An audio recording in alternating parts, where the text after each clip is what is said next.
Welcome to your new spa. I want to spend a little bit of time going through some of the operation, the automation, and maintenance of this new feature to your swimming pool. These are great to use any time of the year. They're as simple to heat as opening up your automation app. Most of our pools have this app. If they don't, a lot of the operations for the spa might be at the equipment. But we're going to assume that your pool has this app.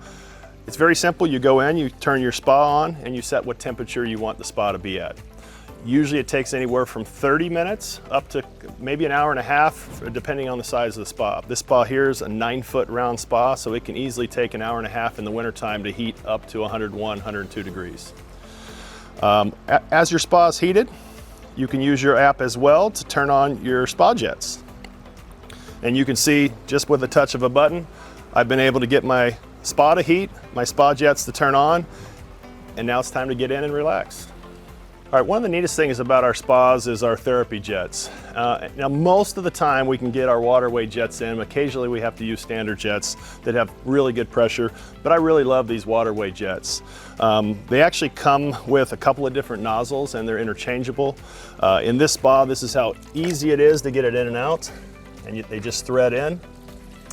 And the nice thing is, now it's back in. The nice thing is you can control pressure and you can control the amount of flow and volume that comes out of each head. So you can actually turn them down and turn them off to where it distributes more pressure to other heads.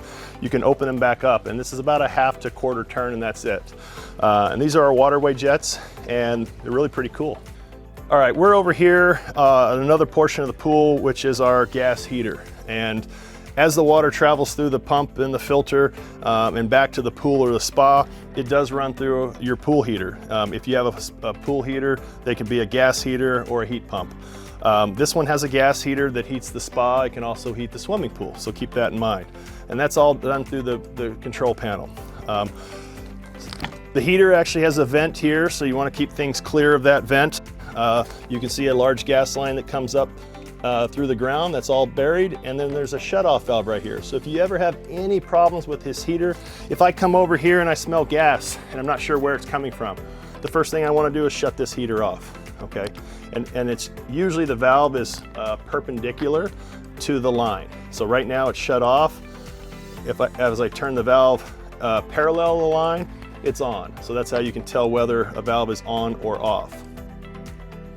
A lot of problems that we have with heaters have to do with flow, and it has to do with sometimes the settings. People might come in here and turn the heater off. They might adjust the temperature down. So you really don't want to mess with this display panel. We leave this on, we have it set to 104 degrees, and then this is remotely controlled by that main unit over there.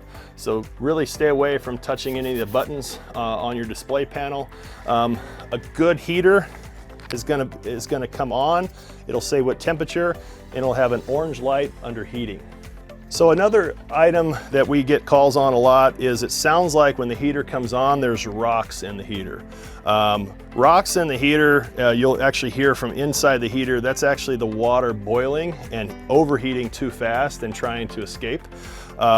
So imagine hot water coming in, it flash boils, and it's trying to expand and get out as quickly as possible. So it sounds like rocks clanking around the heater.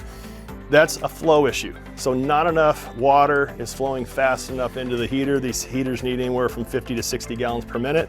So if you hear those rocks, it's usually a heater bypass or a setting on the pump. So that's the first thing that we're gonna need to check. After that, if we do have any failures with heaters, the heaters actually will put out an error code. So one of the most critical pieces of information we can get is if you turn the heater on, it's supposed to be heating, it says it's heating on the panel, you come over to your heater, you look at it, you figure out the heater's not on, and you look for an error code. If you need to toggle that back off and on to where this comes on, you're looking for an error code. You can get some pictures or document that.